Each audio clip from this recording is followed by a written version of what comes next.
I got a duffy on me, I'm feeling good. The streets talking to me in the hood. I'm doing this exactly how I should. What's not said is understood. Listen to me, I'm on my grind. No matter what, these haters mad.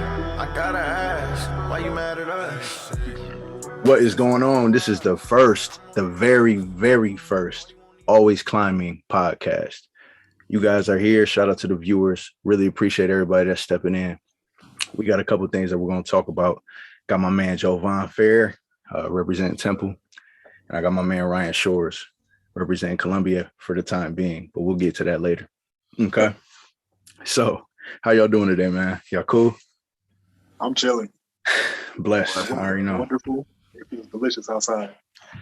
Yeah, man. So kind of what I was thinking about, maybe we could talk about this podcast, we can make it organic, but I kind of just want to talk a little bit about, first and foremost, what I'm going through with my personal life right now. You both kind of know a little bit, but you don't know everything. So we can kind of get into that. I'm looking forward. Maybe we could talk about, the difference between maybe perception versus reality, because I think a lot of us have that issue right now, especially with social media being so in your face and everybody's face, saying all these different things. Maybe we could talk a little bit about that. And then lastly, I got on my notes, maybe just talking about a little bit of gratitude. If y'all cool with that. Absolutely. I like that. Cool, I like that. Cool. So, yeah, I mean, I'll start it off, for all the viewers. And, like I said, my two guys, they know a little bit, but not much. Long story short, man, pro day is actually Monday. We're recording this on Saturday. Saturday the 19th. We got pro day on the 21st. Unfortunately, I'm gonna have to opt out of the pro day. My biggest dream was to go to NFL, but we'll talk a little bit about that. More than willing to answer any other questions that you guys have. Just reach out to me. Reach out to the Always Climbing Project on Instagram, and I'm more than happy to answer, but I'll just leave it at that so we can continue this conversation. But yeah, I got to opt out of the pro day, and it's definitely hurt me, but it is what it is. So can you talk a little bit more about the situation? Like, you can't just leave us on a cliffhanger like that. Like, right. What made you come to this decision, and give the viewers a little bit more background. Yeah, man. So yeah, so Jovan, he knows a little bit, but Shores, yeah, you don't really know much, but man, basically, man, football, man, it's been a part of my life since I was 8, right? So we talking about like my dad back when I was 8 years old, he made me play football, and I still haven't even thanked him properly to even give him the formal thanks to, like, man, thanks for forcing me to play football, because believe it or not, I didn't even want to when I was a kid. I was a little bit scared of it. But yeah, man, football has been a part of my life. It's never left me. Every year I've been ready to gear up with them pads. So that was the biggest thing for me, was I've come so long, come so far. There's no way I can stop right now. And I didn't want to stop. So basically what happened is, both of y'all know back in 2019, man, I had that knee injury. And once that knee injury hit me, everything changed. My whole life went upside down. It was rough for me, man, because I was basically on my second year starting, about to be my third. It was going to be my senior year. It's supposed to be a blowout year, man. It's supposed to be coming out strong, ready to ball out, ready to have a good season. Right before camp, tore my meniscus, my whole lateral meniscus. Right. So this is your meniscus, right? Yep. This your kneecap. Your kneecap sit here. Right. Most of the time when somebody tears their meniscus, they tear about this much. And, the doctor will come in, he'll cut it. It'll be 6 weeks. You good, right? What I did was I tore so much all the way up to here. I had about this much left. And that's what they told me. So I was basically on nothing, man. Now, about this much could have got repaired. So they didn't have to cut all of that, but it would cost me my whole season. So in 2019, I opted out, decided, I want the surgery. I don't want you to just cut it out, because I could have played if they cut it. But instead, I opted out, decided to get my knee right, because at the end of the day, man, I want to go to the NFL, right? So that's what I wanted. Went through that, man. Had a good career, started my master's program, and really started to find my passion. right? So that's when I really started to look into who do I really want to be outside of football? Because before my injury, it was like, yeah, I just want to be a football player. Right. They like, oh, well, what's your plan B? Football. You know what I mean? So, I mean, it's kind of funny. I get it. Like, there's so many dudes out here that do that. Think about how many dudes have been in the same situation. I deal with kids at my job right now. That's all they care about. I ask them, what's your plan B? They say football. Okay, what's plan C? It ain't no plan C, man. I'm going to be a football player or I'm going to be in the NBA. Every kid is like that. I was like that, right? But man, it shocked my world, man. So fast forward, you know, I'm getting through my master's. I'm falling more and more in love with counseling. I'm talking about loving it, man. Like anybody on my team, all my Rockets, man, if y'all watching, y'all know every time after practice, y'all saw me rushing out of there, fully dressed, shirt and tie, ready to go start my day. You know, I never made any excuses at the fact that I was a football player. Sometimes I was late, but at the end of the day, my supervisors up at St. John's, they were phenomenal. They understood. So, you know, I get through that, go through my whole little journey, find out how much I really love counseling, you know, and before I know it, man, my knees start bothering me again, right? COVID year, only had 6 games. But I'm ready to go to NFL. I had a good enough season. But I had a couple talks with my family, had a couple talks with some agents, you know, heard what they said about me. Scouts basically in 2020 said, yeah, this guy can go to NFL for sure. But I don't know if he'll be a draft pick. If he comes back because of his injury, if he comes back and plays a full season, goes against Notre Dame, does all of these things, he'll probably be a draft pick because that's kind of what we're worried about. He only played 6 games coming off an injury. Right? So long story short, man, I decided to stay, get my master's. I'm blessed for that because I got my master's in 2021. And I said, you know what? I'm gonna come back and I'm gonna do the thing. I'm gonna kill this. I'm gonna knock it out the park. Like I remember you saying that, you know. Yeah. He was the main one that was like excited to go out and do it, you know, master's done. Football still in the cut, you know, like all this I remember, you know, I guess I didn't realize like everything else was going on behind the scenes. That's really crazy. I'm sorry, I cut you off. Continue. No, man, it's cool. So yeah, I mean, at the end of the day, just similar to what you just said, man, like I'm a firm believer, especially once I found my true passion in counseling. Like, even if you're an athlete, man, you gotta have that plan B because it is no plan B. It's like they both plan A. Why not chase both of them? Because at the end of the day, your identities can't be that you're a football player. Your identity can't be that you're a basketball player because at the end of the day, it could be taken away like that. And I'm learning that right now. Right. So, man, you know, I stayed. I got my master's. Spring ball come. Next thing you know, bang, my knee hurting, man. I'm like, what's up? I've been cool. Like, rehab was cool. I don't understand. Went through the whole 6-game season. I was cool. I was about to go to the NFL. So I had to sit out, man, for like this 15 practice. I had to sit out like 11 practices, dude. So I'm like, all right, man, I'm about to pray to God because I love counseling so much. Let me just pray. I said, God, I don't know what you want me to do, man. I really don't. But just please make it clear for me. Now, at that time, man, I don't think my relationship with God was strong enough, or I don't think he felt like I was ready, you know, for what was coming.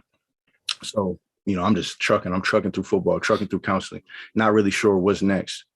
Season comes by, camp. All these scouts is here. I said, you know what? Chip on my shoulder. I'm ready to roll. Guess what happened? First camp. Now I hope my teammates listen to this, man, because I got a story about that. So first camp, you know, I was advised by a coach. Anytime you see a scout, make sure you go say what's up. Yeah. Even if you just want to talk to them, small talk. So by the way, let me just do this real quick. I ain't jealous with nobody. Okay. So I saw some of my other teammates that's gonna get drafted. Shout out to them. Talking to these scouts, right? And I'm like, okay, they having long conversations. So if I'm a prospect and they're actually interested, they're gonna have a long conversation with me. They're gonna have some questions because I'm a good talker. You know, I like to talk. Practice is over, man. I go right up to the scout. I shake his hand. I'm all excited. I'm like, yeah, hopefully you enjoyed what you saw, blah, blah, blah. Like, how was your travel? Blah, blah, asking all these questions, small talk. He not trying to talk to me. So I'm like, okay, whatever, move on. And then he was like, yeah, so, yeah, I know a little bit about you. He said, so what's your plans after football? You going back to school or what? And I was like, nah, I plan on going to NFL, you know, hopefully, you know, there's a team that's right for me, blah, blah, blah. I'm doing all the politics. I'm playing politics. I'm trying to give him the right answers. He said, okay, yeah, cool. He said, good for you. He said, well, best of luck, man. He said, if you want to go to the NFL, it's especially for somebody like you, it's going to be very, very hard. He said, so just make sure you got that backup plan, blah, blah, blah. So I'm like, I ain't really expect that, but I'll take that. Okay, thank you. As I fast forward a little bit more, man, I go through this season, I'm having knee injuries. Next thing you know, a week after camp, or a week during camp, blew my knee out a little bit. Had to take a whole week off of camp, man. These scouts writing notes, man, probably writing me off. It is what it is. I never cared what they thought. Right. Going through the season, having slight knee injuries, slight knee pain, still trucking though, taking ibuprofen as I can. And by the bowl game, man, I'm ready to roll. And this agent, I'm not going to say his name, this agent that I was going to sign with, I had told him we was going to sign. We was on the same page, right? At least I thought. This whole time, he been there with me since 2019. He told me full service. I'm going to send you down to Grossetti, let you train down there. They got a lot of good guys down there. I said, okay, cool. It started, the communication was every day, like almost. It started to split. It started to split more and more.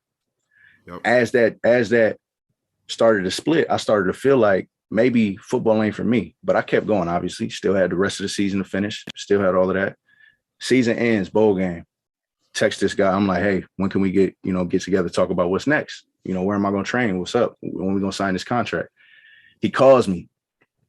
Okay. And before I tell you what he said when he calls me, I'm going to tell you what I prayed about. Now, y'all both religious, right? Y'all Christians? Yeah. Okay.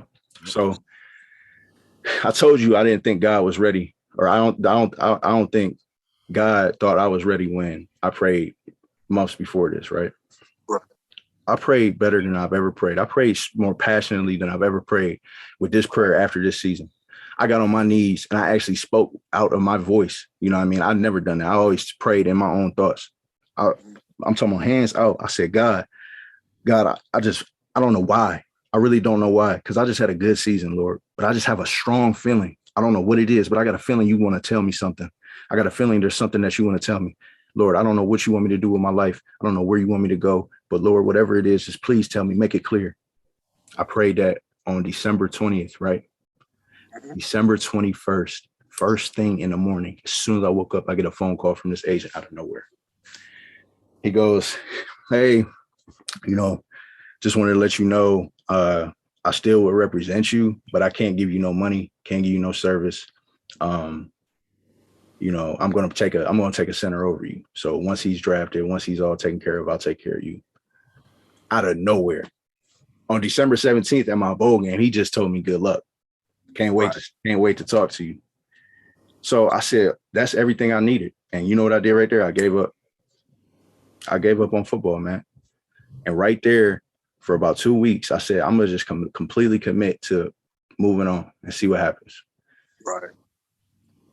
So as I end this, I basically came back and I said, you know what? I've never been that guy. I got too much pride.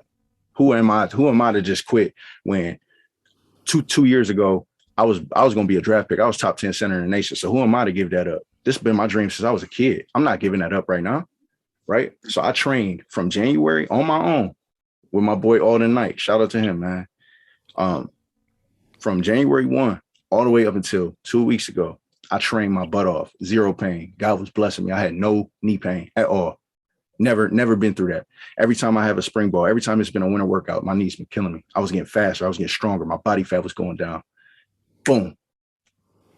Boom. My knee shot again to the point where I can't go past 90 degrees right now. Okay. So that's a long explanation. I feel like everybody deserves that, especially the people that really care about me, especially y'all too as well. But long story short, man, 2 weeks ago, I was still chasing my dreams. I was still talking to our NFL liaison up in Toledo. My strength coach, Coach B, he gave me everything I needed and I was ready to roll, man. I had my weight where I needed to be. I was fast. And then my knee went away, man. And I said, you know what? I'm gonna give it these 2 weeks. I'm gonna rest it up. Hopefully in a couple of days, I'll be back. A couple of days go by, nothing. A couple more days go by, nothing. Next thing you know, it's been 2 weeks, man. And guess what? It's March 19th. I got pro day in 2 days. I ain't ran because my knee won't let me. So I got to give it up. But at the end of the day, man, I'm blessed because I've always had this vision in my eyes, in the back of my head. I told you, I've always had this vision that I'm more than a football player. I always felt that. Like, I can't explain why. And sometimes people even judge me for that. People gonna judge me for me opting out right now. They saying maybe there's another way. Well, I'm not willing to take that risk because I love the job that I have right now. I love being a counselor, right? Y'all probably love y'all jobs. Y'all probably love y'all careers. I love what I do every day. I'm talking about never had no other reward like what I'm doing right now. So it's not really meant for anybody else to understand. At the end of the day, I know what God has planned for me, and I know it's something big. So I'm excited, man. Yeah, man. Like I've been through that same situation. You know that we talk about it all the time. I went through the same thing a year ago. For those that don't know, I played at Temple University. Went to the Chiefs and Browns, and literally I took a job at Temple University to work with student athletes. Love working with student athletes, building young professionals. And I told 2 NFL teams no. Right before the draft and a month ahead of time, and a couple of CFL teams, just because what you talked about, your vision, right? And I was watching a podcast, shout out to EYL with Steve Harvey. He talks about perspective and what's meant for you, right? The way he explained it was your imagination is God talking to you, right? Yeah. And when he puts something in your mind, that means it's possible. There's nothing that he puts in your mind that's impossible. His vision has always been to be a billionaire, whatever it is, whatever it may be. Yours is to be the best counselor and take over Akron, like I know you are. And that's your vision. It's not for everybody to understand, because if he wanted other people to understand it, right, he would have put it in their vision as well for you. And so my question is for you, how did you block out all that outside noise and stay firm on your faith and know that this is the path you need to go down? Bro, to be honest with you, I up until even last week, I still didn't go with my own gut. I didn't go with my own feelings. I still was believing what other people said that my vision should be. Because 2 weeks ago, I'll tell you right now, 2 weeks ago when I shot my knee, I was like, yeah, I'm probably done. I told the only person I really knew was my wife, Janelle. I told her, I said, God finally talked to me, because this is perfect timing, like in a bad way, right? Like I'm training, I'm finally getting stronger, I'm finally getting faster, I'm ready to roll. Everybody's in my corner. I'm talking about my principal. Like, she knows I'm planning on leaving school for obviously the NFL, but she's in my corner. She's supporting me, right? I feel like nobody is against me. Everybody's in my corner. Everybody's in my DMs. Everybody's giving me nothing but love. So the only person that really understood my perspective was my parents and Janelle. And every time I was ready to say something to somebody, like, yeah, I don't really know if that's for me anymore, they would be like, what's up, big man? I know you about to go to the league, man. You looking big, you looking swole. I'm like, I can't let them down. I can't. Yeah. I can't. It's right? A terrible feeling. So 3 weeks ago, I would have been like, absolutely. Come on now. You know how I'm coming. 2 weeks ago, man, God talked to me. And that's the thing. I never, like you said, I've had this vision. I really have. So I've never, like, once this happened, I never was beating myself up about it. I was never sad about it. I was just like, I got my answer, man. I got what I asked for. But like I said, for them 2 weeks, man, I'm talking about y'all, this teacher at my school, God bless him. He know who he is, man. But the Browns just let go of that center, right? So at this point, my knee is shot. He like, why are you here today? The Browns should have picked you up. I'm like, oh my God, y'all don't understand what I'm dealing with. But I got to open my mouth. So that's why I wanted to have this first podcast. Is I gotta let everybody know, man. I can't have everybody expecting me to be a pro day and I just don't show up without telling nobody, right? So yeah, man. To be honest, like you said, Joe, man, you said how am I blocking that out? This is the first day for real. Like, honestly, bro, I've just been listening, man. I've been still training. I've been telling myself, like, maybe God's making it hard for me. Maybe this knee pain is the pain they talk about, like, oh yeah, this is gonna be you got to get through the pain, fight through the adversity. I'm starting to think that's not the case at all, man. Yeah. And, I think, were you about to say something, Shores? I didn't mean to cut you off. I wanna, thank you for sharing that story. Obviously, I know you were catching everyone else up, but I've also been caught up in the process. So, I appreciate the A to B. Sure, But bro. it's really interesting, at least to me. I didn't play football, so I don't have a, I went to such and such university and decided not to go to the league. But I have had these types of ordeals, in my own life. I guess even without getting like fully into like the whole story there, maybe for another time. But one of the questions that sort of like has always come up for me, like especially in dealing with this kind of thing, is like you said for yourself. Your dream has always been to go to the league, since you were a child, you've been playing football your whole life, this, that, and the other. And so, one thing I do want to ask you is like, you said like in having going to the league be your dream, like, why did you even want to do that? Right. Like, I mean, like what in your head, like, were you going to get out of going to the league? Like, did you want to do it for the money? Like, did you want to do it just because like you enjoy the physical act of like tackling people because you're big? I don't, what do you get out of it? Right. Like, there's a lot of things you could potentially get out of it, obviously. But like for you personally, like, what was it that made that seem like this is just like your end goal? So I'm going to try and be as transparent as possible here. Okay. So when I was 8 years old, didn't like football. So to say I've been dreaming of it since I was 8, that's a lie. Probably been dreaming about it since I was 9. Okay. Back then it was because I saw all of these superstars and I saw how much my peers looked up to them. I didn't look up to them. I didn't idolize them. You know who I idolized? Jerry Harris. That's what I idolized. I wanted to be like my dad. Yes, sir. That boy was a park ranger, and I didn't care if he was making $2 or if he was making $1 million. I wanted to be like my pops. That's who I wanted to be like. I never wanted to be like them dudes. But then I started fitting in, right? And I'm not even saying I was pure like influenced by them. It's just I was around football. I love football. I was good at football. So I'm like, man, yeah, I'm about to go to the NFL. I'm gonna be like them. I didn't want to, it's crazy. I wanted kids to look up to me more than I wanted to be like the people that they looked up to, if that makes sense. They looked up to Ray Lewis, right? Although I did look up to guys like that, I really was like, I want to be in their shoes so more people can look up to me. So that's kind of where I was for years, man. Then came high school, and I was like, okay, I'm really good at this sport. I love this sport. This is how I can release my anger. So I'm going to go to get a college degree. I want to go to NFL so I can release my anger and make buku bucks, right? I want to get rich. I want to take care of my parents. They made so many sacrifices for me growing up. I want to take care of them. I want to take care of my sister. I got my little brother. He shouldn't have to worry about a thing, right? So then it became money motivated. And during college, it was the same exact thing. I just wanted to be better and better and better at football so I can take care of my family. I mean, that's everybody's dream. It's like, man, I want to buy my mama a house. I want to buy my mama a car. Right. I want to send my parents on vacation. I even said that on one of my songs, side note, Big Bro Bryce on Apple Music. But yeah, so for real though, like that my motivation came from, I want everybody to look up to me, then transition as I matured. Like, I don't care about the fame. I really just want the money.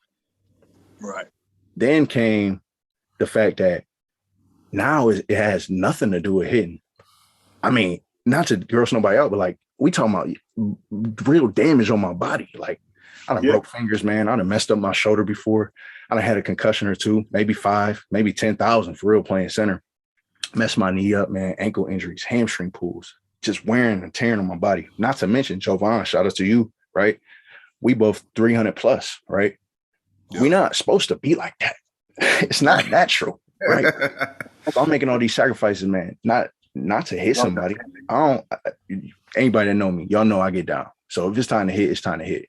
But do I prefer it? No, I just want to do it for the money, man. And that was a big deciding factor why I even prayed to God. I said to God, this don't even feel right. These dudes need football. These dudes don't know what they want to do outside of football. They don't have no type of purpose. All they know is football. That's it. I was not that dude. So I was like, something ain't right, man. I'm more than just a football player. God, talk to me. And he did. He did. That makes a lot of sense though. Because you guys are that distinction between, you use the word purpose, and I kind of like that. Because I mean, like it's one thing to love like something and like really want to do it and like have that be that the main, like it can be like your main hobby type thing and all that. But I mean, it's in a separate realm, at least for me personally, than the concept of like having a purpose, right? Like I don't, you know, you always hear that expression of like, oh, you know, like if you do something you love for work, you know, you'll never work a day in your life or however that winds up going. And it's, you know, personally, I don't fully get into that all the time, you know, simply because like to me, you know, doing something as your job or like the main thing that you do, it kind of takes the fun out of it. Right. Yeah. Like it's not about the enjoyment that you get from it anymore. It's not about, you know, how it makes you feel in any of that. Like once it becomes like the source of your livelihood, like you have certain standards that you got to meet for it. Right. Like if you want to be a paintings, your paintings better matter to somebody. Right. Like Right. you want to be a music artist, your music better hit to somebody. Like, cause you could be in the studio by yourself being like, oh yeah, this go, you know, this, that, and other. Every one of your homies hypes you up. But then you play it for the people that you need to play it for, and they're giving you side eye over the glasses. You Right. know, it's not gonna make no difference. You feel me? So that actually, sorry, go ahead. Yeah. Oh no, that's pretty much it's the same thing. Like just you can be passionate about stuff. It's just once you turn it into a job, like it enters an entirely different world. So like the way I see, you know, from how much it sounds like you love football and like doing it for all that stuff, you know, I certainly think it's like a good thing for you to like be out here playing, you know, do whatever you got to do, you know, join the intramural team and run over everybody. Hey, I went D1, you know? I ain't doing that. I'm not doing that. But man, you got me thinking though, man. You really got me thinking because kind of like what you said, I actually was just in a different Zoom call. I was in the previous Zoom call with a different group earlier today. And this guy said something that stuck with me for sure. He basically was saying like, your purpose is like your superpowers. Okay. Think about the Incredibles. They're born with powers, right? Right. So when it's time for Dash to run fast, it's natural for him. Okay. Dudes that want to be like Dash, they can't do it. They could be passionate about running. They can be so passionate about doing all of this, but it's very, very hard for them to mimic what somebody's purpose is. Right. So treat your passions.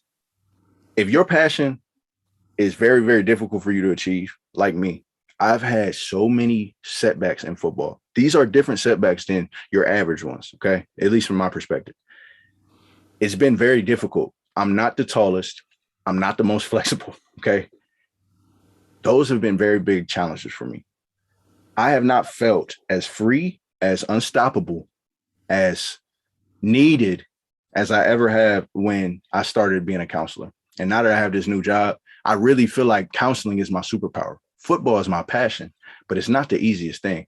Counseling comes natural to me. Okay. So now I feel like with this passion and this purpose that I have for counseling, now that those two can go hand in hand, passion and purpose, they're literally working harmoniously. I'm able to literally change cultures. I feel like I'm changing the culture at that school, right?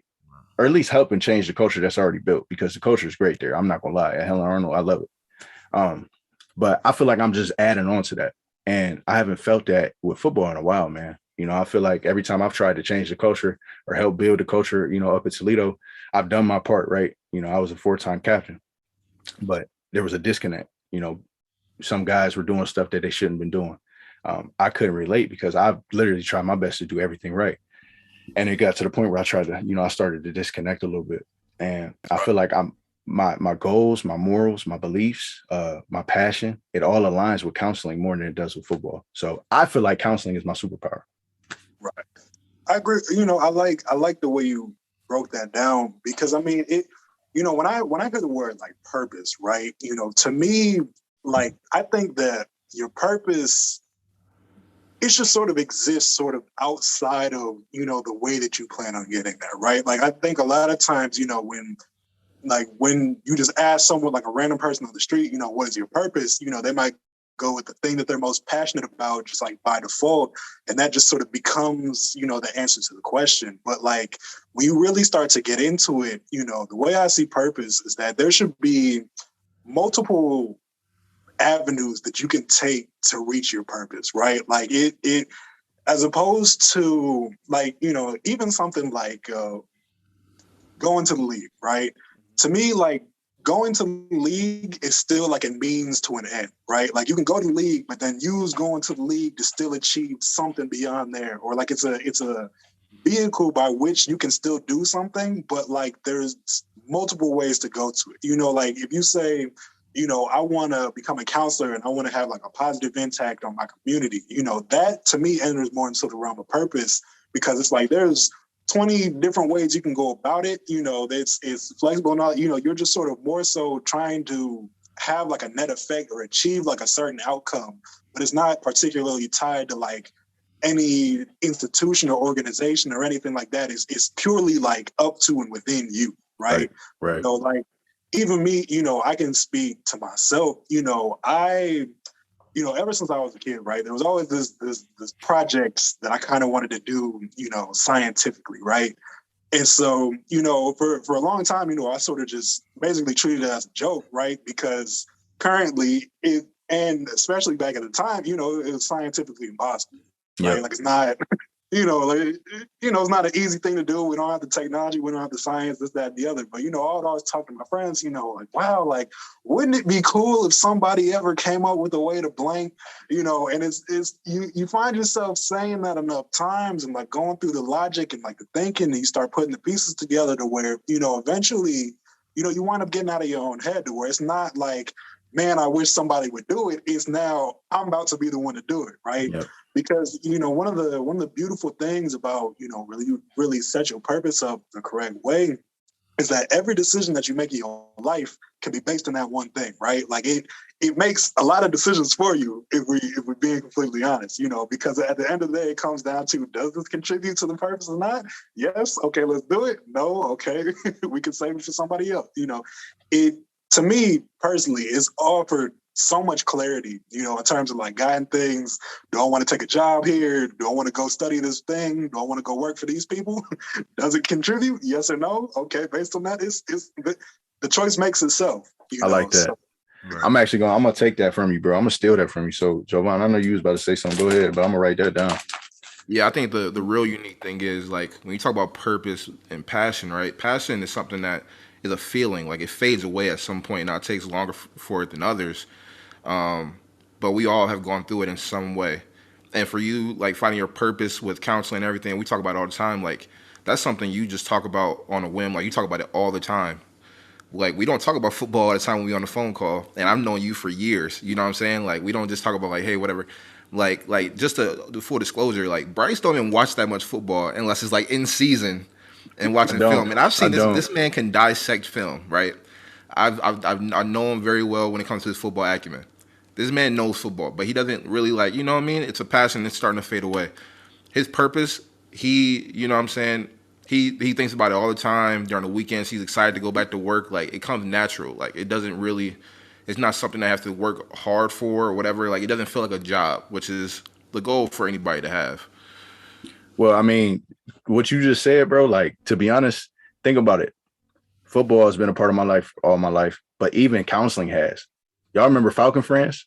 I didn't even know I wanted to be a counselor at that time, but God called me to do that. I don't know why he did. He was like, yeah, I want you to go be a Falcon friend. Go be a mentor, right? And I fell in love with it, man. I was in the classrooms, man. I was working with elementary school, middle school while I was, you know, a junior, senior in high school, and I loved it. Like every day I was like, yo, like I really love this, right? Yeah. But here's Shores, you said something that really I wanna speak to specific, not you two, but specifically the people listening. Okay. You said something about purpose. It never fades, right? Passion comes and goes, but listen to me. Look at me. Everybody look at me. To all you people that think football is your purpose, okay? It's not, okay? You want to turn this off probably after I just said that. But listen, hear me out.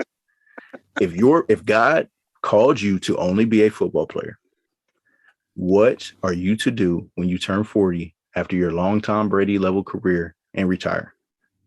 What is there left for you? Because if your purpose, if your only calling was to be a football player, then you have no more reason to be on this earth if that's what you believe.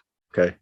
That's why I feel like what Shore said is so crucial in the sense that you can use football to fuel your purpose, right? That was my plan. As much as I love counseling, as much as I want to start this AC project, right?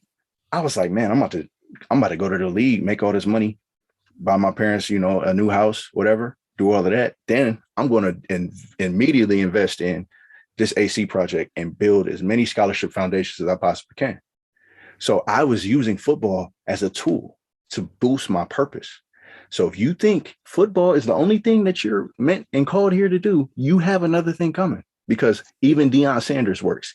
Even Dwayne Wade works. Even Shaquille O'Neal works. He could have been retired. He could have retired in 2008.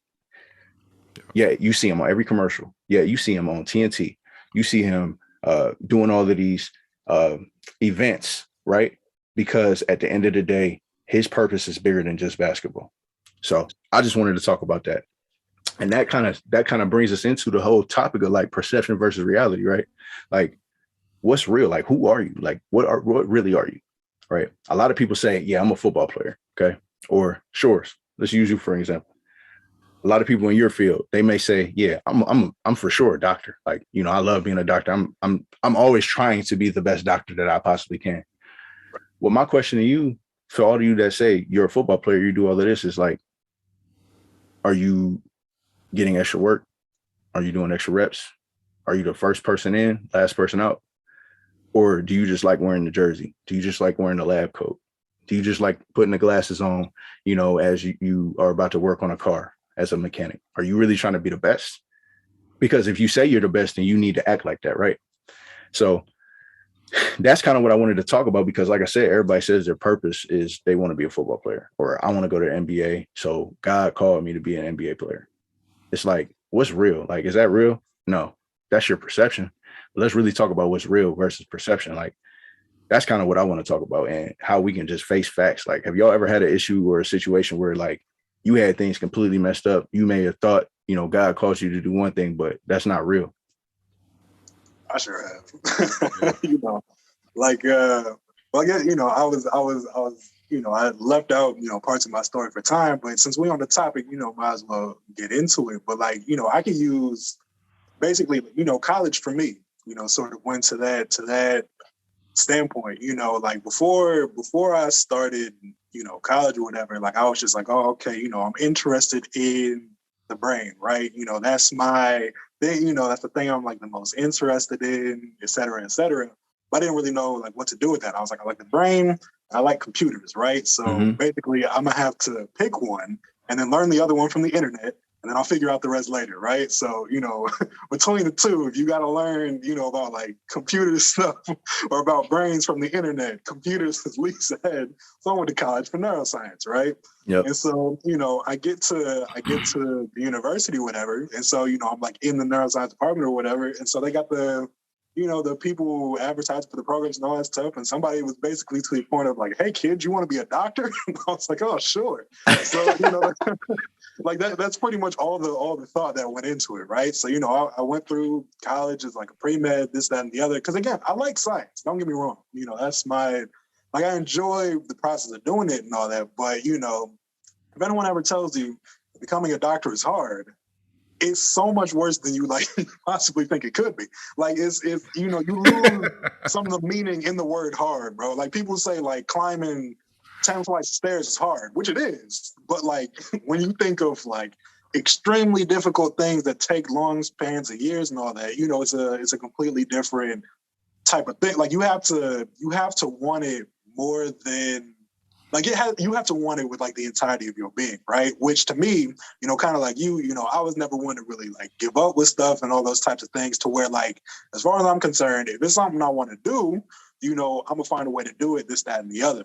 Right. But, the big thing for me, because I mean, I've like ultimately like given up on medicine, or given up on probably isn't the right word, but I realized I don't want to do it. It's probably the better way to put it, because, when I really broke it down, I like science. Okay, that's good. I like science that involves the human body. Okay, still, within the realm. But like, I don't really care about like diagnosis, right? Like when it comes to, disease and all those things, which if you're a doctor, that's like the main part of your job. Like I can study the brain all day, I can learn about all the different parts and all that type of stuff. But like if somebody just came to me and was like, oh man, my head hurts, this, that, and the other, it's like, I'm sorry, that's unfortunate. That's tough. I feel for you. Oh, sure. You crazy for that.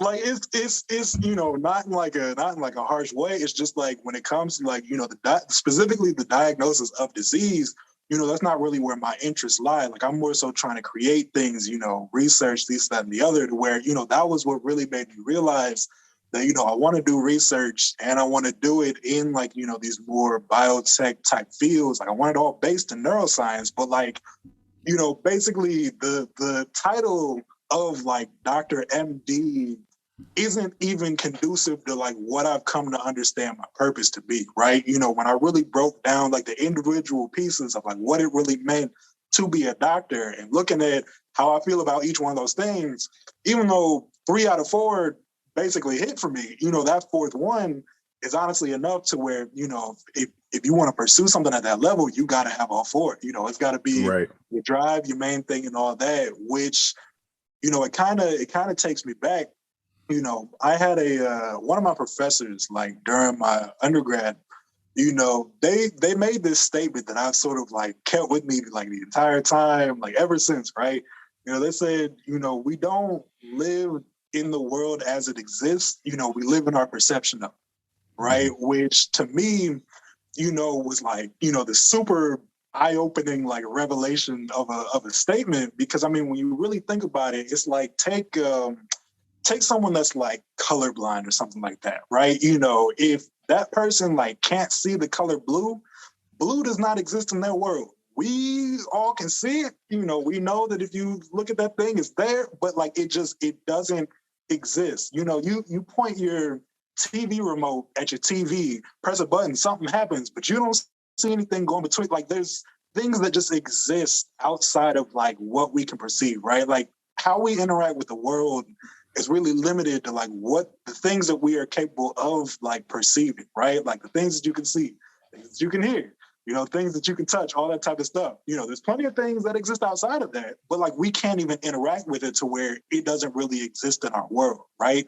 So, when you're trying to like break down and really like learn about yourself, you really got to like work as hard as you can to like open your eyes as wide as you can, hear as much as you possibly can. You got to take in as much from the world around you as you possibly can, right? Because like the world that you live on is based in like what you're currently experiencing, right? Like if you have like a relatively closed mindset, to you, it's still everything that you know. Like if you squint your whole life, you're only used to seeing, this much of your vision, right? There's all this other stuff you could be looking at, but you don't know that.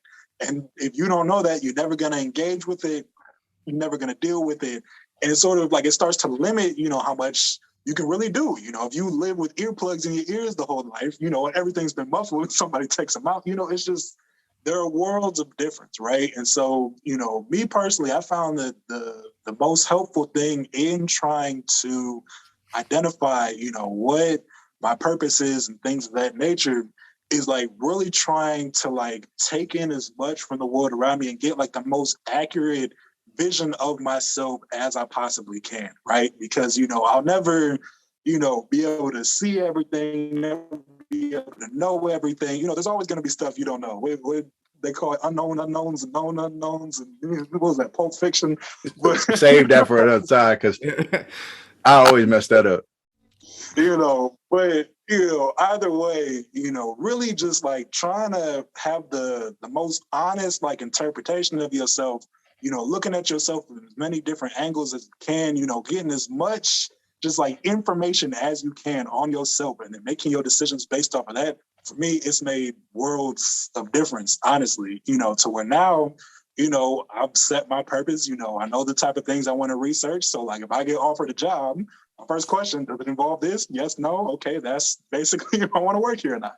And that's do your I want to reality. go to this school? Do y'all do this? Yes, no. Okay. That determines if I want to, it answers all of the questions for you, but it's just once you can sort of really get that like honest, look at yourself, and really break down, the pieces that go into what you want to do and all the things that you know about it and all the things that you know about yourself, if it fits with you, great, but if it doesn't, you got to find, the thing that satisfies the things that fit with you, right? Like, that's probably been one of my biggest takeaways over the last few years, man. Not trying to, I guess there's this weird middle ground between not forcing things and not giving up prematurely, right? To where, I think the easiest way to like remedy that is to just set what you want, like in terms of like the outcomes that you want. Start with the outcomes and then from there build backwards, right? To where if it's going towards that outcome that you want, keep going for it. But if it's not, if you aren't yourself married to that outcome, then there's no point in chasing it. Or just adjust. Or you can make some tweaks and make some adjustments. If maybe you can reflect on yourself and see maybe you need to make some changes. But in terms of like perception and reality, another thing that I noticed, we can even dumb it down a little bit more. As you were talking, I was thinking about my own personal experience. Think about it, man. Like, I told you guys a little bit earlier, like my perception of myself was based off other people's opinion as well. Like, I don't know what the scouts have thought about me. I'm not the tallest dude. I'm like 6'2", right? 6'2.5". Usually play around 285, 290 in season. So I'm obviously not the biggest dude. My arms length, my hand size isn't the greatest, right? Not the fastest. But from Instagram's perception of me, from my family's perception of me, Facebook, all of these interviews, because I had 7 years, you search me on Google, you're going to be like, yeah, this dude, no question, was going to be a first round draft pick, right? So that's everybody's perception of me, but is that real, right? So you got to weigh, like Shore said, like you got to weigh perception versus reality. So you can even look at it from the perspective of other people and how they perceive you.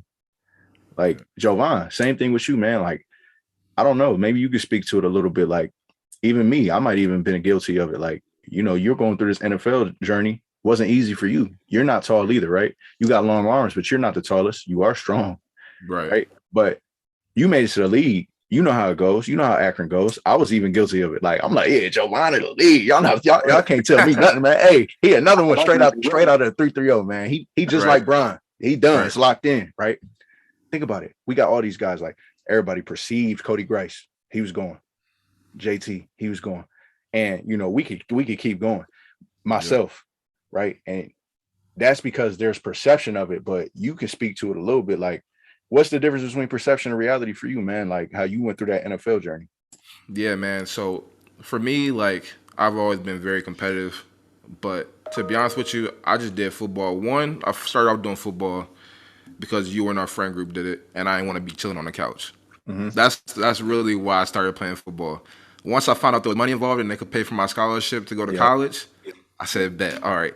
So I've always been one to try to play the game and understand how far I can take this. I never saw it in my vision to be in the NFL. I have a vision board that's like a 5-year plan that I have for when I get to 29, 30 years old, that I wrote down my senior year, and the NFL was not in it. Wow. I didn't even know that. Yeah, and I was just being realistic with myself and just knowing, like, I don't see myself ability-wise right now to get a second contract. And it's not that I don't want to waste time because there's money in it, right? But I don't want to put, and I'm engaged, but I don't want to put Caitlin, that's my fiance's name, Caitlin Palucci, in that situation and bounce around and do everything. I want to get settled and get stable, and do what I'm meant to do. So throughout that whole time, that outside noise of, teammates like, yo, that's Joe, he's about to go to the league, like, yo, he's league bound, this and that, getting all conferences and stuff like that. So people just think like, oh, it's a given, because that's the trend. That's the trend. So what I see, all these milestones that I set out for myself while that I wanted to do in college, that's getting done. That resume wise is of an NFL player. When you look at like stats and as far as like ability, as far as 40 and stuff like that, it's of an NFL player. But my passion wasn't of an NFL player, and it felt like work. It felt like work because it takes, and it takes a lot of work and time to be good at your craft.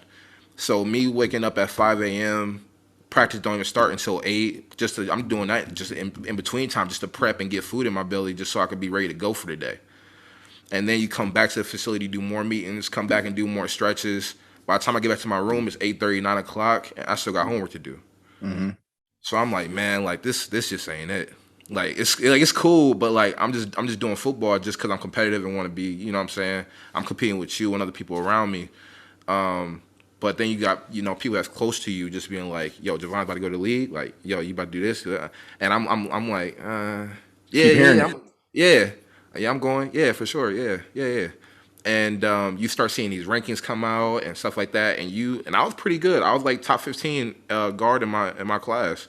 Like you know, towards the end around the combine stuff, I met with all 32 teams at the NFLPA Bowl. Went and trained in Florida, but really what I was doing, and I shouldn't even say this because you know he might be listening to my agent. But I was just trying to, you know, I was really trying to see how far I could take it and make some money on it because you know you get your little per diems every week. But I was just enjoying the ride. I was just enjoying the ride and see how far I could go. But I knew once I got cut from the Chiefs, I ain't have no emotion towards it. I was like, all right, cool. I'm going right back. That's how I feel about my knee, brother. I mean, I'm right with you, bro. I'm right with you. I ain't have no emotion. I got my mom calling me like, oh, I'm so sorry, whatever. I'm happy. I'm like, oh, we cool. I'll be right back in a little bit. I got my plane ticket on the way. Like, I'm cool. Because I already know what's coming. I still have my vision board in place. Like, I know what I'm about to do. So, that plan is already set, but that perception is from, like, everybody else. I always have my reality because I'm, like, strong and my faith with God. And I feel like he talks to me on a daily basis. And he sets me on a path to where I know if I just follow it, I'm going to have everything I want. Financially, family-wise, I'm going to be good. So just stay on that path and make sure you block out the outside noise and just know that's what he got meant for you. And being a part of this, you know, AC project and doing this work with y'all is definitely a part of it. So reality-wise, I was always real with myself and knew where I was going to go. It was just trying to get everybody else to, you know, buy into it. Yeah. Exactly. And like you said, bro, like it's I can relate 100%, man. Like I got the same resume, bro. First team all conference 2 years, second team all conference. Had all these accolades. So many articles written about me, man. Yep. But then I really started to get to the root of it, man, and it was like every article, there was probably 3 articles about me that talked about my success in football. It was like, oh, this dude is a 7-year guy. Let's write another article about this guy being another 7-year guy. Let's do a video about him being a 7-year guy. Oh, you're getting your master's in school counseling? Let's do an article about that. Nobody does that as a football player. They usually do communications, right? So me, as I really looked at it recently, it's like, man, them articles was never about me being a first-round draft pick. Everybody thought that because they kept seeing me in the news. But really, it was about my academic success, man, and how much of a leader and a captain I was. And, you know, I was passionate about that, too, because that's what I loved more. I loved the process about football more than I actually loved the games. Come game time, it's like, to be honest, bro, like I would be yawning 5 minutes before the game. Not that I didn't love it. I was just like, that was the last thing. Like game day was supposed to be the top. It was literally like, okay, I love football because I can't wait for winter workouts. I can't wait for spring ball and my evaluation. I can't wait to meet with the coach, you know, because like most dudes are scared of that. Like I love that. I can't wait to see how other people react when adversity hits, and I can compare them to myself because I know I'm a freaking dog, right? Yep. I can't wait for the meetings with Coach Hallett, you know what I mean, my O-line coach. I can't wait to just learn more about the game.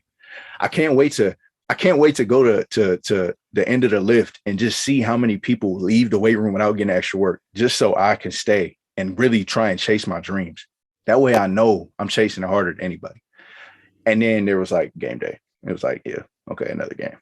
Yeah. So it was weird for me because that was never my top priority, was game day. It was like building up to the game. I always loved the process. I love the hard work about it. But the actual games, man, and actually playing, I was over that, man. I'm told you, I've been messing myself up for years, man. You know, so yeah. But I definitely like your perspective because I can definitely relate. And, you know, the last thing we could talk about or say, you know, in relation to this is like, this is my perception of this, like, or my perspective. If you guys disagree, you can speak, but let's talk about just football for a second. I think there's 3 levels of football players, right, that want to go to NFL. I think there's a guy that absolutely needs it. Okay. And we know a lot of those. you know, single mother. She's dirt broke, right? You know, she done been through the struggle. I done watched her go through the struggle. I done lived house to house, whatever it is, you know. I've gone through struggles. I've seen my parents go through struggles. I have to go to get them out of the hood, right? Yeah. Then there's those guys that just absolutely love the sport. Oh, like, oh man, I love it. Like, I just want to crack somebody's head like every day. Like, that's all I want to do. Like, I don't care if I make $2 or $1 million. Like, I want to go just for that. Like, I just want to play the game. You know, they come from a blessed home. Like, yeah, my parents, they cool. They don't care what I do. I just want to go crack somebody. And then I think there's that third group, similar to us. Like, I'm curious how many people are like us, man. I'm curious how many people are like us and never speak up. But I think there's that third group, man, that truly are just in it for the ride and are truly just in it to see if they can make the money that the NFL rewards, right? Yeah. Like, that's the only reason I was doing it. I'll be honest. Like, I was about to go to this pro day. I was ready to kill it, man. But I just wanted the money to build this and to help take care of my family. And they're blessed. They're already good. That's the nice thing. Is like, that's the luxury. Is like, I don't feel no burden seeing that my knee messed up, man. Like, if my knee was messed up and my parents was like almost homeless, I'll be like, man, like, bro, I just let my whole family down. But I know they got my back because they've always had my back. And they're good. They're secure. So at the end of the day, I was just doing it for me, which is good. And honestly, that with that, like, that honestly just makes me thankful. It really just brings me to that third topic we were even going to talk about, is just gratitude. Like, I got gratitude for the whole journey, man. I'm just thankful for the whole journey, for real. Yeah. Right. Yeah, because I mean, I think, you know, you guys sort of hit on it well, you know, like going between perception and reality and really just trying to find like the things that you're thankful for and like, you know, living it by your own means. Coming at the end of the day, you know, no matter how many people you got like in your ear, like doing all that type of stuff, like at the end of the day, like you have to live your life, right? Like the only person that's responsible for like you living your life is you, right? You know, nobody's like taking your L's with you. Nobody's gonna really like ride your W's with you more than you are. You know, at the end of like it's really your life and it comes down to it. So it's like you got to make those decisions that way. But I think, you know, once you really start, you know, basing things in that type of thing, you know, you start to look back at what you have, you know, where the gratitude comes from, you know, like the things that you took away from it and you like, the things that you took away and you didn't like, you know, there's a lot that can be learned from, you know, like life and all that type of craziness going through it. But man, you know, I do think gratitude is like a very important thing to sort of maintain. You know, I do a lot of reading and like every book that's even remotely a self-help book, you know, they're always like, make sure you express gratitude, you know, start your day with it, end your day with it, you know, and I've gone through, you know, trying to find different ways to like express through it and go it. And it honestly, you know, I do find that it makes, you know, a difference in like in terms of how you like go about your day, right? Like when you really just take that second and sort of pause and just think back through like, you know, the good things that have sort of happened to you, and, you know, like all the things you had to be thankful for, you know, the craziness that you made it through, you know, it really puts a lot in perspective, like compared to the stuff that you're going through in the moment.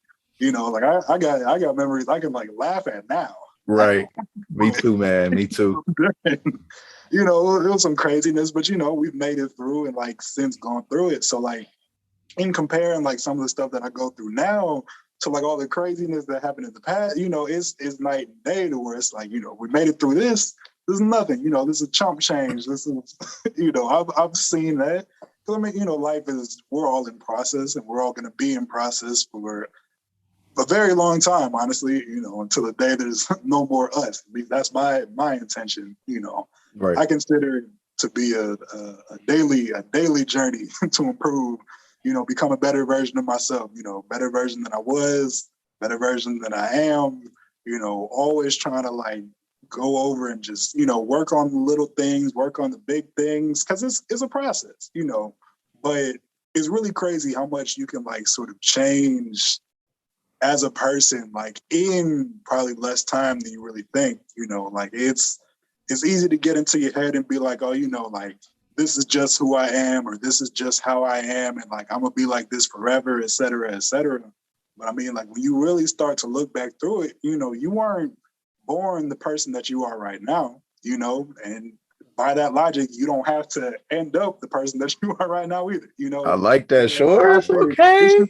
it's that constant transition. You know, I've seen it firsthand, like even in myself, right? You know, like a week before, you know, I turned 24, you know, I really looked at myself in the mirror and I was just like, bro, what are you doing? Right? Like I took an inventory of sort of like my whole life, you know, where I was with everything, how I looked, how I acted, all that type of stuff, you know, and I basically, you know, turned it into like this project of like, I want to create, you know, a better version of myself, you know, because it's like, you know, I look back, I have all these things like that I've accomplished like in my journey and all that type of stuff. But at the same time, you know, there's all these things I could work on. There's all these things I could like, you know, do better in. And if like I had to do all this growth just to make it here, you know, if I were to like focus all that growth and then try to go even further, you know, it's crazy how much you can lose or like how much you can gain by losing like the bad habits and all that, or like by losing, you know, whatever you think is really holding you back or whatever you actually like want to change about yourself. You know, it's just we're so much more, what's the word, malleable than I think a lot of people realize. You know, like it's because I mean you didn't come out the way that you were. Like there was even you know, there's a line in I think it was the 48 Laws of Power that sort of like stood out to me, to where it was in there was like a law on boldness, I think, to where it's like they were talking about, you know, boldness isn't like a natural quality, right? Like you weren't born bold, like it's something that you got to work on and sort of build into. Mm-hmm. But in the same vein, like neither is timidity, right? So like if you had to learn to be timid, like through just life and like how those activities and like how the phases of your life go, in the same sense, if you learn that, you can learn to be bold, right? Like you can everything, you know, there are all these things that like contribute to us being who we are, you know, some active, some passive, you know, you can get into the whole environment, genetics, whatever you want to call it. But, you know, that real like active element of like you becoming the person that you are currently, you know, you can use that to drive the person that you want to be in the future, right? You know, you start targeting, you know, figure out some habits you want to pick up and you can pick them up, you know, like you can go through and do it. It's just, you know, it's easy to be dissuaded by how much work it sounds like it's going to be. You know, at least for me personally, you know, that was one of the harder things to deal with and one of the biggest complaints that I hear about, you know, the most. Like when you really want to like make a real like strong change and like something that's really been bothering you for a long time or like really been dragging you down, you know, it's easy when you look at like the distance between like where you currently are and where you want to be. You know, that can, you know, dissuade a lot of people because it's like, how am I even supposed to do that? Yeah. But, you know, even in my journey that I've been going through, you know, I think one of the main things about like if you really want to try to do like a big undertaking in any form is that you gotta like really realize that like it is a process, but like the fact that it's a process works to your advantage, right? You know, like take something like losing weight, right? You know, if I'm like, I don't know, 5 foot tall, 300 pounds or something like that, and I'm like, hey, you know, I need to shave some of this off. You know, if I go to my doctor and he says, oh yeah, you should weigh like, you know, 150, 125 pounds, you know, just the mental thought of like, how in the world am I supposed to lose that? Like you can't even, it you know, if you look at it as like an all or nothing, it just becomes this crazy insurmountable task that you got to do.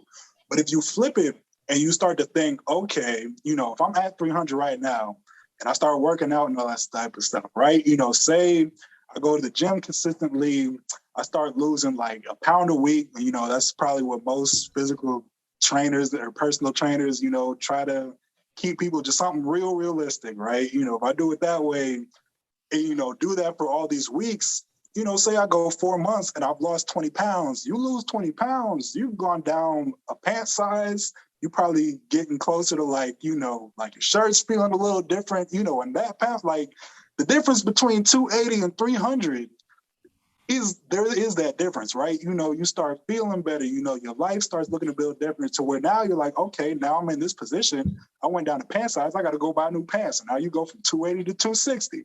And but there's even a element of perspective there because it's easy, you know, as you lose that 20 pounds, let's say it took you half a year to lose 20 pounds, but you see your best friend over there, he cutting weight every day. Like he low-key lost 20 pounds in 2 weeks. So then like, how do you get past that?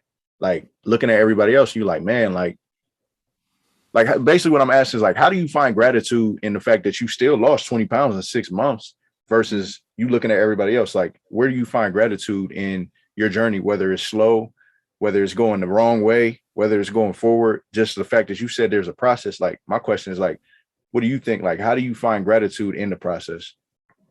Me personally, like as far as I'm concerned, when it comes to like self-improvement and working on your own self, it is you versus yourself. Those are the only, you're the only one person that matters, is you in the present versus you in your like relative past, right? Or you can say you versus your future. But at the end of the day, it is only you versus yourself, right? Because basically everything has a cost, right? Like, no matter what it is, you got to do something to get something, cause and effect, whatever you want to call it. Everything has a cost, right? So, I mean, you look over and you see your man's over there, like benching like 350, like it's nothing. And you sitting here trying to curl some 20s, it's not about how much they can do, because, the process that they had to do to even get there, you don't know what it is. They didn't come out the womb curling, or benching that type of weight.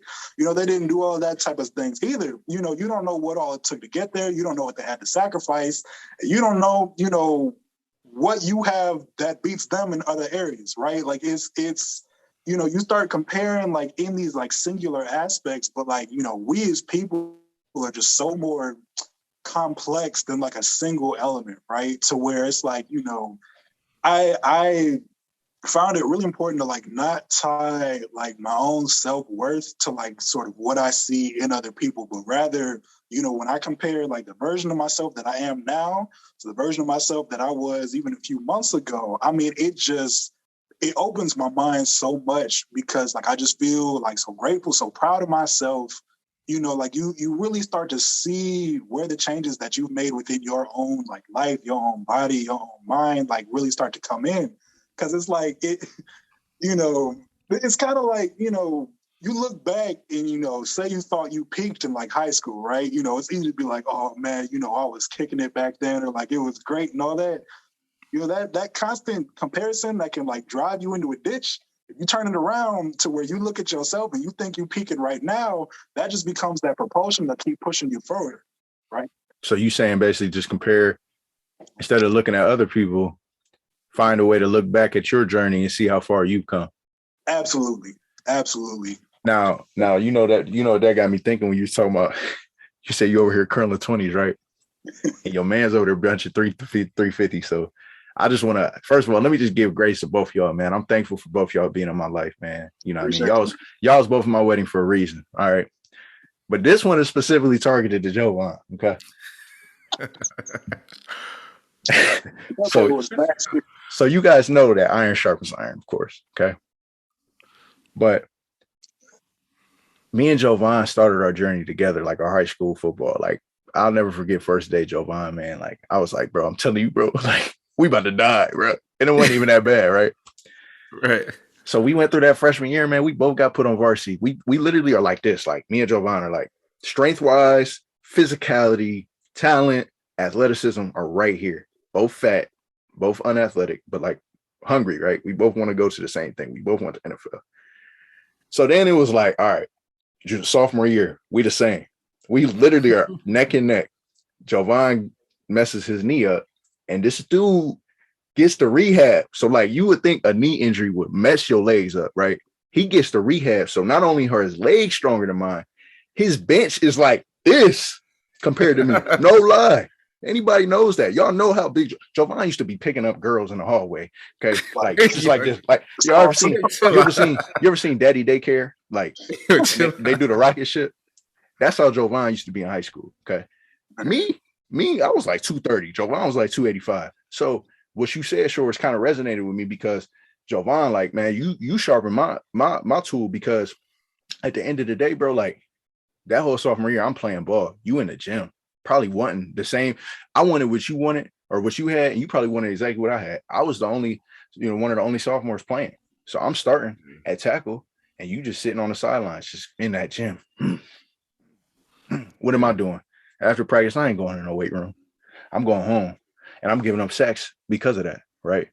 But to kind of tie back in, like when it was time for that off season, and I really seen how big and strong Jovan was and how much work he put in, like, you know, your perception of other people sometimes can be in a good way, because although I looked at my journey, I also had to look at Jovan's to really open my eyes and be like, okay, he's getting significantly better, way faster than me. I'm obviously not working hard enough. And if I didn't have Jovan, I probably would not have ever earned a scholarship my junior year, because that sophomore year, that gap is where I really took off. And it was all thanks. I got to give it all thanks to Jovan, because this dude really took off. And I'm talking about, like, I had no idea. Like, me and him was working hard. Like, we was doing whatever in the weight room. And he just was like, no, forget that. If I'm injured, I'm going to get stronger.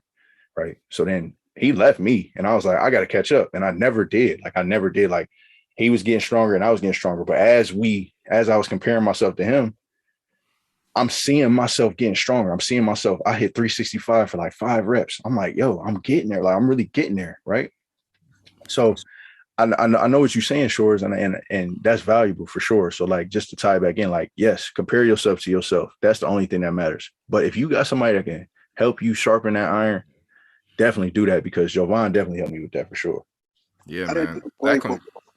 Jovan is what got me in the weight room, bro. I watched this man bench 350 in high school, bro. I was like, come on, bro. Yeah, like, bro. Had to get it. Whatever your max was, I was there when you did it. And I was like, oh, no, I cannot go at that side. So I started working out with y'all. Yeah, man. I mean, comparison can either be the thief of joy, or, like, it could just grow you, right? Mm-hmm. And I think that's, like, definitely where, you know, that came into play, that growth. I think our whole friend group, for me, is that. You know, I look for y'all all the time in the chat just to see how y'all doing, text y'all, see how y'all doing, getting new jobs, whatever. I'm like, man, I gotta raise my hustle up. Like, I gotta keep going. I gotta, you know, I'm doing whatever. Like, I'm looking at my vision board. Like, all right, we got something's got to change. Like, maybe I gotta add something to my daily routine. Like, what we gotta do. Like, I need to add something to my schedule, because I want to stay right where y'all are, as far as, like, you know, that where y'all are trying to get to, as far as your careers, financial goals. I'm trying to be right up there. Like, you know what I'm saying? Because I feel like we're top tier men. You know what I'm saying? It's a high class group. But I'm very grateful and have a lot of gratitude to the journey that I've been on. I love the process, and I think that's the biggest part that, you know, Shores talked about, is the process. Because coming into high school, we were terrible. Like, we were terrible. coming into college, my first day at Temple, I thought I needed to go D3. I looked up JUCOs after the first day, bro. Not literally. I felt like I should have. No, I feel that, bro. I feel that. I was terrible. Them 110s is crucial, bro. 110. I'm just talking about position drills, because we didn't have a coach. So, like, my footwork was all over the place. 2 left feet. Yeah, we didn't have an O-line coach in high school. But that could be a good way, you know, to kind of end this. Is like, y'all, if y'all in high school watching this, I'm telling y'all, I ain't going to be talking too crazy about my high school experience in football, but it was not ideal, okay? No. It wasn't. But me and Jovan and our friend group, we had a different goal than even some of our teammates, man. Like, them dudes didn't take it serious, but at the end of the day, we put our own work in. We put the ball in our court. I was in my study halls. I was in a library emailing coaches every day. Hey, coach, check on my huddle. Hey, coach, check on my huddle. I sent my film to 132 teams. Every D1 school saw my film. Ended up collecting 13 Division I offers because of it. So don't ever use that as an excuse. That's just a little side note. If y'all watching this and y'all got excuses, don't use it, because at the end of the day, you could get it however you want. Like Jovan said, we sucked in high school as we started, and we just got better and better. And then we built in the fact that we didn't even have a coach, but we was like, yo, I don't care how bad my footwork is, I'm gonna get there. But then once we got there, like he said, I ain't gonna lie, we sucked in college. It was rough. Yeah. But it's a process, and, you know, keep climbing, keep building, and just be grateful for, like, yo, I was here last year, and then to see your growth. Don't try to compare it to whatever in a negative way, like, man, like, he's so much better than me. That negative self-talk is what, you know, takes your passion away, and then you just become another player. Just keep working, keep climbing, and eventually you're gonna get there. So that's Jovan's takeaway, Shores. Let's hear your 15-second elevator speech of like, what's your takeaway of today's conversation? My 15-second. All right. Basically, it's always gonna be hard. Like, period. Like, that's just, the whole module is what? Life is hard, womb to tomb, cradle to grave, time you check in, the time you check out, the struggle. As long as you're still standing, you still got a chance, right? So, it's always going to be hard, right? So when it's hard, you got to ask yourself those why questions. If you align with the struggles that you're going through, keep trying it. If you don't, you find that your passion is it's a passion and not your purpose. Make the changes you need to achieve your purpose. But at every step, ask why, because it's always going to be hard. And God's going to give you the answer, man. Yeah. My takeaway is a specific one, man. I don't even know if we talked enough on it, but, since I'm dealing with this specifically right now about my knee, there's a difference between pain and pain. And what I mean by that is, if you feel like you working hard in the weight room, you sore every day, you got these bumps and bruises from your sport or your passion, or you tired from studying, that's a good pain. Buy into that, dive into it, keep getting it. And if you're not feeling that, you need to work harder. But then there's that pain where you're dealing with something, you're dealing with adversity to the point where it's like hindering your life and affecting your life, like this knee pain has for me. Okay. Or let's say you're in a relationship and they say, you got to get through the tough times. Okay. Tough times don't last. Tough people do. Right. But you're getting abused by your significant other. There's a difference, right?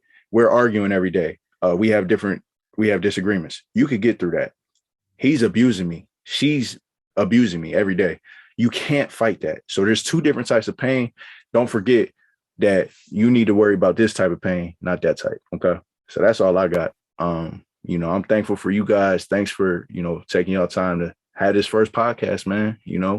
This is first of many, the first of many projects that we doing too. We got the scholarship. So anybody that knows about it, stay tuned. We're taking our final scholarship applications April 8th. We're going to make that selection process and we're going to award them at some point. Not going to say exactly when, because we got something special lined up for that. But, as long as y'all got nothing else, man, and, everybody watching, I appreciate y'all. Thank you for listening. Thank you for viewing. If you're on YouTube, like I said, this is a never ending project. We're going to keep climbing. We're going to keep going, and y'all got to do the same. So I'm going to see y'all at the top. Peace. Appreciate y'all. I don't even know where I'm at. All I know is that I'm really in my bag. Some of you people don't know how to act. Grinding every day, I feel like that's a red flag. I don't even know where I'm at. All I know is that I'm really in my bag. Some of you people don't know how to act. You ain't grinding every day, I feel like that's a red flag.